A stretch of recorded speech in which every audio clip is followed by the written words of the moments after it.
குறைந்த விலை நிறைந்த தரம் தங்கள் தேவைகள் அனைத்தும் ஒரே இடத்தில் ஜெயச்சந்திரன் டெக்ஸ்டைல்ஸ்.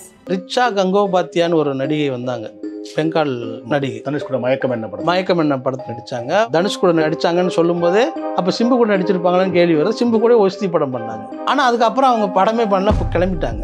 அவங்களுக்கு ஒருவித நெருக்கடி வந்திருக்கு. நயன்தாரா அவர்கள் வந்து ஒரு பேட்டியில் சொல்கிறாங்க, இந்த மாதிரி கேரவேன் பட்டுனா நான் படுக்கும்போது ஒரு சைடாக தான் நான் படுப்பேன், ஏன் அப்படி படுக்கிறீங்கன்னு எதிரில் இருக்கவங்க கேட்குறாங்க. நான் இப்படி படுத்துட்டேன்னு வச்சுக்கோங்க, ஹீரோ யாராவது உள்ளே வர்றாங்கன்னா கடைசியாக இந்த கேள்வி கேட்குறேன், மேடம் நீங்கள் ஏன் வந்து மனசெல்லாம் படத்தில் ஏன் நீங்கள் வந்து நடிக்கலை, அது என்ன காரணம், அதை சொல்லுங்கள் அப்படின்னு.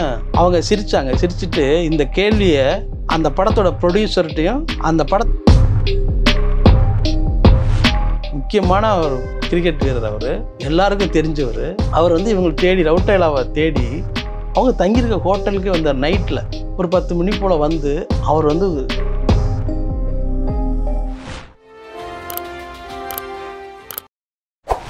வணக்கம்.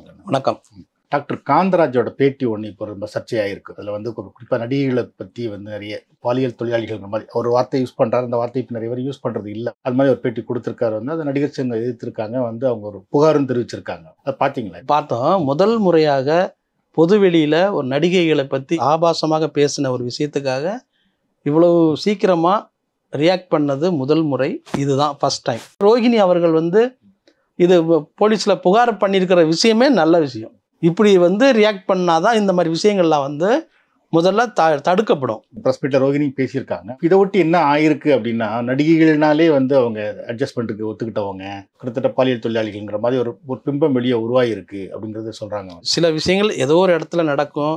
அதுக்காக ஒட்டுமொத்த துறையில் இருக்கிற எல்லா பெண்களையும் நடிகைகள் எல்லாரையுமே வந்து அந்த ஒரு அதே கண்ணோட்டத்தோட பார்க்குறதுங்கிறது வந்து ரொம்ப தப்பான ஒரு விஷயம். அது அந்த மாதிரி விஷயம் நடந்திருக்குங்கிறதுக்காக ஒரு சில விஷயம் சொல்கிறேன். கொஞ்ச நாளைக்கு முன்னாடி ரிச்சா கங்கோபாத்தியான்னு ஒரு நடிகை வந்தாங்க, பெங்கால் நடிகை. தனுஷ் கூட மயக்கம் என்ன படத்தில் நடித்தாங்க. தனுஷ் கூட நடிச்சாங்கன்னு சொல்லும் போதே அப்போ சிம்பு கூட நடிச்சிருப்பாங்களான்னு கேள்வி வருது. சிம்பு கூட ஒஸ்தி படம் பண்ணாங்க.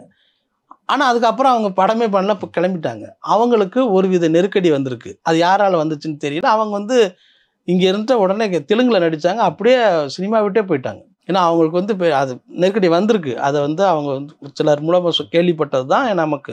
அது வந்து அவங்க வெளியிலே போயிட்டாங்க. அவள் ரொம்ப நல்லா நடித்த பொண்ணு. அந்த 2 படத்தில் தான் நடிச்சிருக்காங்க அப்படிங்கிற. ஆமாம், நெருக்கடிங்கிறது தான் வந்துச்சுன்னு சொல்லாமா? அது சாதாரணமாக கேட்க தானே செய்வாங்க. இப்போ அவங்க 2 பேரும் நடிச்சிருக்காங்க, இப்போ இவங்க 2 பேரும் தான் நெருக்கடி கொடுத்தாங்களா அப்படிங்கிற கேட்க தானே செய்வாங்க. அதுக்கான பெரிய அந்த நிச்சா தான் அதுக்கு வந்து பதில் சொல்லணும். இப்போ அவங்க வந்து நல்லா கல்யாணம் முடிச்சுட்டு அவங்க குழந்தை குட்டியோடு அவங்க செட்டில் ஆகிட்டாங்க. இனிமேல் அவங்களுக்கு கேட்க வேண்டிய அவசியம் இல்லை. சுவலட்சுமின்னு ஒருத்தவங்க வந்தாங்க. அவங்க வந்து 2-3 படங்கள் நடித்தாங்க. இந்த மாதிரி பிரச்சனைகள்லாம் வந்திருக்கும் இல்லையா. அவங்க டக்குன்னு அவங்க வந்து இல்லை, அவங்க வக்கீலுக்கு படித்து அவங்க போயிட்டாங்க, ப்ரொஃபஷனல் வக்கீல் ஆகிட்டாங்க. அவங்க இப்போ இங்கே இந்த இடத்துலே கிடையாது. அதே மாதிரி நதியா அவங்க வந்து ரொம்ப கண்ணியமாக வந்துட்டு அவங்களுக்கான ஒரு துறையில் வந்துட்டு இருந்து அவங்க வந்த ஒரு வேகத்தில் அவங்க புது ஸ்டைலவே ஏற்படுத்தினாங்க. ஒரு பெரிய ட்ரெண்டான ஒரு ஆளாக மாற்றினாங்க எல்லாத்தையும். எங்கே திரும்பினாலும் நதியா ஸ்டைல், நதியா புடவை, நதியா வளையல், நதியா செப்பல், இப்படி பெண்களை வந்து பெரிய அட்ராக்ட் பண்ணாங்க. அவங்க அப்படி தான் இருந்தாங்க. இப்போவும் அவங்களுக்கு வந்து பெரிய ஃபேன்ஸ் ஃபாலோவர்ஸ் எல்லாம் இருக்காங்க. ஒரு முறை வந்து நயன்தாரா அவர்கள், ஒரு நடிகர் வந்து மேடையிலே வந்து நயன்தாரா வந்து ஹேக் பண்ணுறதுக்காக வந்து ட்ரை பண்ணுறாரு. அவங்க வந்து அங்கேயே கடுமையாக காமிச்சிட்டு, ஃபங்க்ஷன் இருக்குது நீ என்ன பண்ணுற அப்படிங்கிற மாதிரியான காமிச்சு மோக்கம் பண்ணிட்டு கீழே வர்றாங்க. ஸோ இது எல்லாமே சேர்ந்து இது எல்லாம் ஒரு புனிதமான ஒரு துறையா அப்படிங்கிற கேள்விக்கும் நமக்கு கேட்க வருது. சாதாரண ஃபேன்ஸ் வந்து அப்படி தான் கேட்பான். இதுக்கெல்லாம் நயன்தாராவும் சாட்சி, இந்த ஃபோட்டோகிராஃபர்ஸ் இவ்வளோ பேர் இருக்காங்கல்ல இவங்களும் சாட்சி. ஸோ இப்படியும் ஒரு விஷயமும் நடந்துகிட்டு இருக்கு. இவர் ரிச்சா கங்கோபாத்தியா, சுபலட்சுமி 2 பேருமே வந்து ஒரு மாதிரி அட்ஜஸ்ட்மெண்ட்டுக்கு ஒத்துக்காமல், அது மாதிரிலாம் இந்த தாக்கு பிடிக்க முடியாமல் சினிமா விட்டே போயிட்டாங்க அப்படின்னு சொல்லி, அதே நேரத்தில் நதியா வந்து அவங்க தொடர்ந்து தாக்கு பிடிச்சாங்க, இன்னைக்கு வரைக்கும் நடிச்சுக்கிட்டு இருக்காங்க அப்படின்னு சொல்லி. இது மாதிரி வேற எந்தெந்த நடிகைகள் வந்து தாக்கு பிடிக்க முடியாமல் விலகி போயிருக்காங்க? மனசெல்லாம்னு ஒரு படம், அந்த படத்தில் வந்து முதல்ல ஒப்பந்தம் செய்யப்பட்டவர் வந்து வித்யா பாலன் வந்து அப்போது சென்னை தமிழில் வந்து சாதாரண ஒரு சின்ன ஒரு நடிகையாக தான் இருக்காங்க. தெலுங்கில் சில படங்கள் பண்ணியிருக்காங்க. அவங்க அந்த படத்தில் வந்து நடிக்கிறதுக்கு ஒப்பந்தம் பண்ணப்பட்டிருக்காங்க. ஷூட்டிங்கெல்லாம் போயிடுச்சு. ஷூட்டிங் நடந்த பிறகு அந்த படத்துலேருந்து அவங்க விலகிட்டாங்க. அந்த படத்துக்கு வந்து திரிஷா அவர்கள் நடித்து அந்த படம் வெளியாயிடுச்சு. வித்யா பாலன் வந்து அப்போ வந்து பாம்பே போயிட்டாங்க. பாம்பே போய் அங்கே பெரிய ஹீரோயின் ஆயிட்டாங்க. அவங்க தமிழ் பொண்ணு வேற. ஆமாம், தமிழ் பொண்ணு. அவங்க அங்கே பெரிய ஹீரோயின் ஆயிட்டாங்க. அவங்கள்ட்ட நான் ஃபோன் பண்ணுறேன், மேடம் இந்த மாதிரி அவங்கள்ட்ட இன்டர்வியூ பண்ண நான் வேறு சில கேள்வியெலாம் கேட்டு நான் இது பண்ணுறேன். கடைசியாக இந்த கேள்வி கேட்குறேன், மேடம் நீங்கள் ஏன் வந்து மனசெல்லாம் படத்தில் ஏன் நீங்கள் வந்து நடிக்கலை, அது என்ன காரணம் அதை சொல்லுங்கள் அப்படின்னு. அவங்க சிரிச்சிட்டு இந்த கேள்வியை அந்த படத்தோட ப்ரொடியூசர்கிட்டையும் அந்த படத்தை டைரக்டர்கிட்டையும் போய் நீங்கள் கேளுங்க, எனக்கு அந்த கேள்வி நான் பதில் சொல்ல விரும்புகிறேன், ஆனால் அதுக்கு முன்னாடி இவங்க 2 பேர்கிட்டையும் போய் நீங்கள் கேட்டுட்டு வந்துட்டு நாளைக்கு எனக்கு மறுபடியும் ஃபோன் பண்ணுங்க அப்படின்னு சொன்னாங்க. அப்போ அவங்களே அப்படி சொல்லும் பொழுது இங்கே இப்போ என்ன ஏதோ ஒரு விஷயம் நடந்திருக்குன்னு தான் நமக்கு தோணுது. அவங்க ஓப்பனாக சொல்கிறாங்க, தைரியமாக சொல்கிறாங்க. அவங்களுக்கு அந்த ஒரு நெருக்கடி நடந்திருக்கு, அவங்க அந்த படத்தில் நடிக்க விரும்பலை, அதுலேருந்து அந்த ப்ராஜெக்ட்லேருந்து விலகி பாம்பே போயிட்டாங்க. அங்கே போயிட்டு அவங்க பெரிய அடி பின்னுறாங்க, சூப்பர் கேரக்டர்லாம் பண்ணாங்க. அவங்க நடித்த ஒரு காடு சம்மந்தப்பட்ட ஒரு வெப் சீரிஸ் இது இப்போ நெட்ஃப்ளிக்ஸில் இருக்குது. அந்த சீரியஸ் நடிக்கும்போது ஒரு படப்பிடிப்புக்காக ஒரு பகுதியில் வந்து போகிறாங்க. அது நியரஸ்ட் வெஸ்ட் பெங்கால் அந்த பக்கம் படப்பிடிப்பு நடத்திட்டு இருக்காங்க. திடீர்னு வந்து படப்பிடிப்பை நிறுத்துங்க அப்படின்னு சொல்கிறாங்க. ஏன் நிறுத்துனா, இந்த மாதிரி முறைப்படி அனுமதி வாங்கலை அப்படிங்க.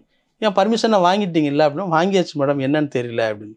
அன்னைக்கு வந்து பார்ட்டி நடக்குது. அந்த பார்ட்டிக்கு முக்கியஸ்தர்கள், மந்திரிகள், வனத்துறை மந்திரி எல்லாம் வர்றாங்க. அதுக்கு இன்வைட் பண்ணியிருக்காங்க இவங்களை. அந்த ஏரியாவில் நடக்கிற ஒரு ஹோட்டலில் நடக்கிற பார்ட்டி. அங்கே போகும்போது அந்த வித்யா பாலன்ட்ட அந்த வனத்துறை சம்மந்தப்பட்ட மந்திரி வந்து அப்ரோச் பண்ணியிருக்காரு. வித்யா பாலன் வந்து கடுமையாக கோவப்பட்டுட்டு, அவங்க உன்னை என்ன பண்ணுவேன்னு தெரியாதுன்னு சொல்லிட்டு அங்கேயே ஸ்பாட்டில், அதெல்லாம் இந்த 10 வருஷம் கழிச்சு 5 வருஷம் கழிச்சுலாம் கிடையாது. அப்போ அந்த எவ்வளோ தைரியமான துணிச்சலான பெண் பார்த்துக்கங்க. அங்கே வந்து எதிர்ப்பு தெரிவிச்சுட்டு கிட்டத்தட்ட அடிக்காத குறைய அந்த ஆளை மிரட்டி வச்சுட்டு வந்துட்டாங்க.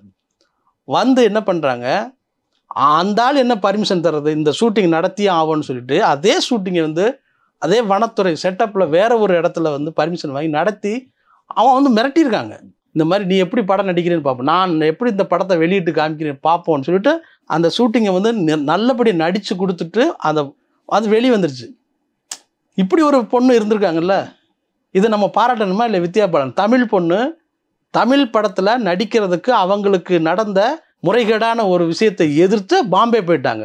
அங்கே போய் அவங்களுக்கு நடந்த விஷயத்தை வந்து எதிர்த்து அவங்க வந்து ஒரு ப்ரொடியூசருக்காக ஹெல்ப் பண்ணி, அந்த ப்ரொடியூசர் டைரக்டரை ஹெல்ப் பண்ணி அந்த படத்தை வெளியிட்டிருக்காங்க. ஒரு நடிகைகளுக்கு வந்து தொந்தரவுங்கிறது சினிமாக்குள்ள இருந்து மட்டும் இல்லை, சினிமாக்கு வெளியிலிருந்து வந்திருக்கு. அவங்க வந்து இதை வந்து எல்லா இடத்தையும் சொல்லிட்டு இல்லை, நான் எனக்கு இந்த விருப்பண்ணாரு, எனக்கு விருப்பம், எனக்கு இந்த மாதிரி யாரும் சொல்லிட்டு இல்லை. சுயமாக அவங்க முடிவெடுத்து, நீ யார், நீ வந்து என்னை வந்து நீ கேட்குறதுக்கு, உன்னை நான் என்ன பண்ணுறேன், நான் எப்படி இந்த படத்தை வெளியிடுறேன், நீ பார்க்க போகிறேன், உன்னை நான் எங்கே வேணாலும் பார்த்துக்கிறேன்னு சொல்லிட்டு வெளியே போயிட்டாங்க. அப்படி ஒரு கட்ஸு, ஒரு டேலண்ட் வந்து வித்யா பாலனுக்கு இருந்தது. ஸோ இது மாதிரியெல்லாம் நடிகைகளும் சேர்ந்து தான் இந்த இடத்துல இருக்காங்க. இன்னொரு சம்பவத்தை சொல்லணும். அவங்க வந்து ஊர்வசி ரவுட்டேலான்னு சொல்லி அவங்க வந்து யாருன்னா சரவணாஸ்வர அண்ணாச்சி அவங்க படத்தில் நடித்த பொண்ணு. அந்த பொண்ணு அவங்க வந்து பெரிய நல்ல கிளாமரான டான்ஸு இது பண்ணுற, நல்லா ரொம்ப அட்ராக்டிவாக இருக்க பொண்ணு. டான்ஸில் வந்து ரொம்ப பாம்பேயில் வந்து பெரிய டான்ஸ் குவீன் சொல்லலாம், அந்த மாதிரியான ஒரு பொண்ணு. ஒரு பிரபலமான கிரிக்கெட் வீரர். அவர் வந்து பல காலமாக அவங்கள வந்து ட்ரை பண்ணிகிட்டே இருந்திருக்காரு.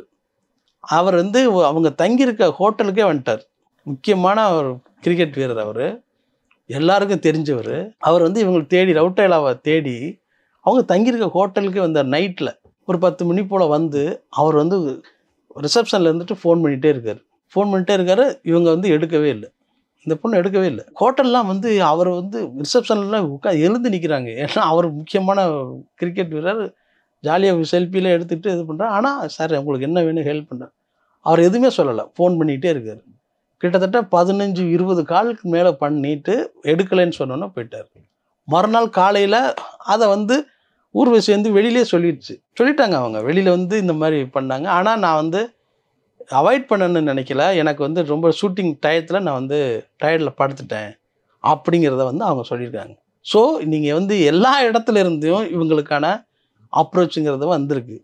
இதை விட தாண்டி நம்ம ஒரு நடிகைகள் ரேவதி இருக்காங்கல்ல, அவங்களாம் பெரிய நம்ம தமிழ் சமூகத்தில் பெரிய பாதிப்பை ஏற்படுத்தின ஒரு பெரிய நடிகை. ஏன் அப்படின்னா அவங்களுடைய எளிமையான முகபாவனையும் அவங்களுடைய நடிப்பும் எல்லா தரப்பு பெண்களுக்கும் பிடிக்கும்.